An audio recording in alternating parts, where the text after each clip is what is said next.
really wanted to get up and do anything for myself. I wanted everybody to tell me what I was doing wrong and let me, so I wouldn't have to get up and do anything, so I could just sit on my ass and feel sorry for myself.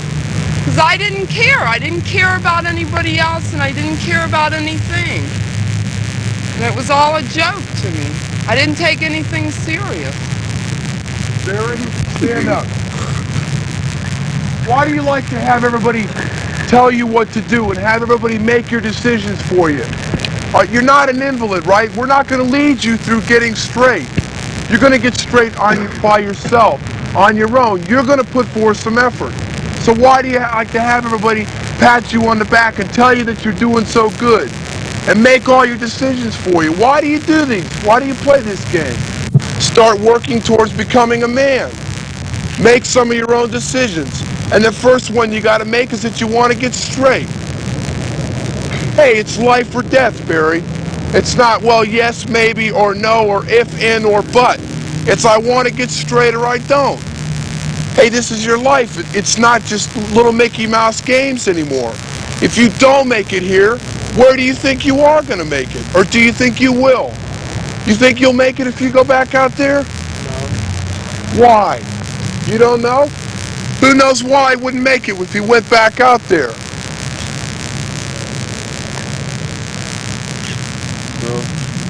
Barry, you're nothing but a selfish little kid right now.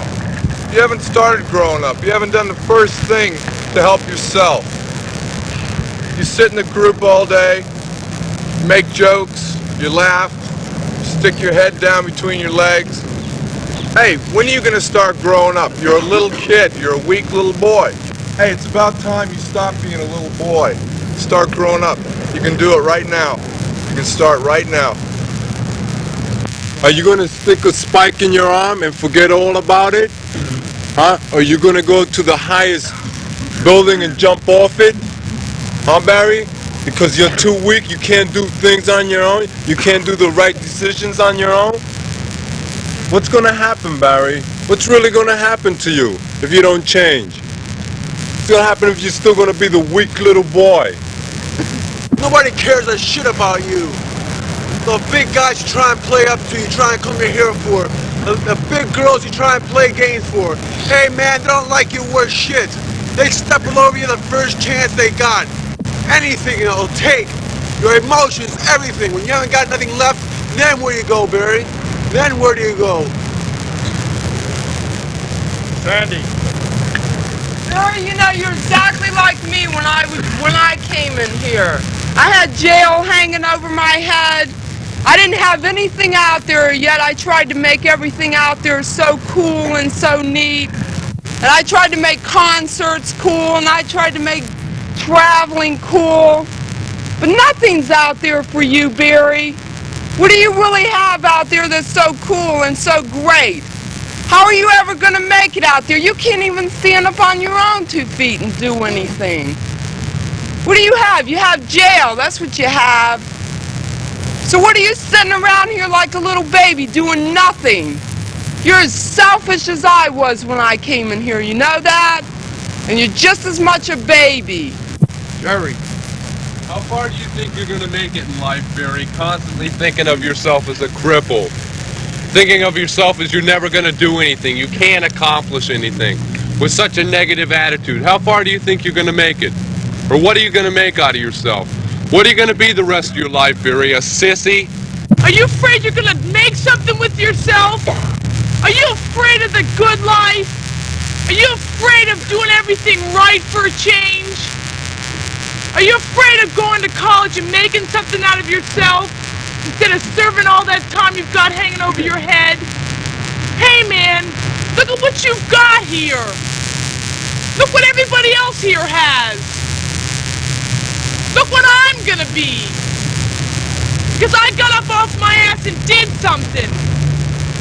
Hey, I don't have to stick a needle in my arm anymore. I'm gonna be a psychologist and I'm gonna help people like you. And I'm gonna be something and people are gonna look up to me. Are you afraid of that, Barry? Are you afraid you're gonna be happy and you're gonna take your share of busting your ass because everybody else is doing it? And you're gonna get something out of it. not that you're gonna work and nothing's gonna happen. You're gonna become a man. Look at me, man. I thought I was the world's biggest failure. I couldn't do anything. I was a failure. But I'm doing something now, and I feel good, damn it. It's good to be alive. Why? You want to get straight, why? I don't like the way I was. What does like about it, Jerry? I wasn't really happy. What else? I never really had anything out there. Nobody really gave a damn about me. What else? You want to be loved? Yes. Okay. Hey, I love you. Everybody here loves you. But most important, start loving yourself. Start loving yourself. Start putting your life together. I want you to make you the most important thing in this world. I want you to become a superior human being in every way, shape, or form. I want you to reach out and help other people. You're learning your lessons now. You're really putting it right for the first time in your life. Hey, you're off and running now, man. Welcome to the club. Now you're a man. I love you.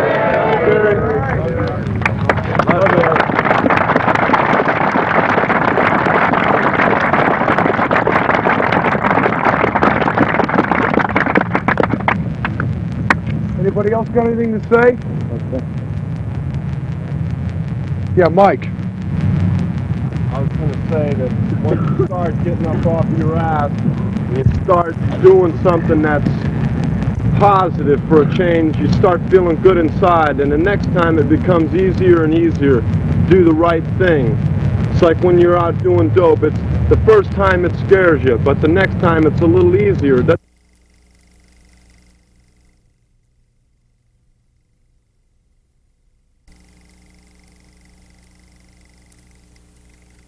Most of you get onto drugs, most of you, I guess almost all of you, because of acceptance, peer pressure, right?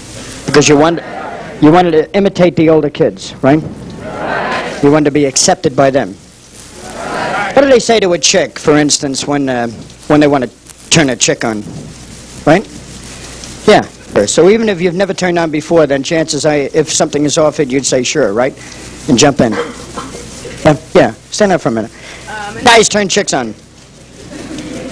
Isn't that interesting? All right, let's grab somebody in the back there and find out. Fred, how about you? So a guy couldn't carry on an over conversation with a psychiatrist and psychologist. Everybody has to realize that they serve a very necessary and very important job in our community. Right? That's the area of mental health. All right? Now, most of the eminent psychiatrists that I've talked to realize on a one-to-one relationship they cannot help anyone with a drug problem, right? All right, it's the job of the seed to do that, the peer pressure, everything that we have going for us here. So many of you lied to psychiatrists. They didn't even know you were on drugs for the longest time that you went to them, right? All right, but what happens here now? Suppose we get a kid, and we find that when we take a kid off of this, right, 30, 35 people, how many kids do you know are straight in that class? And so far, the answers that I have come up with have been an average of 3. Some classes there might be 4, some 2. And to say that 70 to 85% of your high school students are on drugs. Okay, so then we're not talking about just a little pot smoking, right? We're talking about the spectrum of drugs. True? All right, as we get into the senior year of high school, we're talking about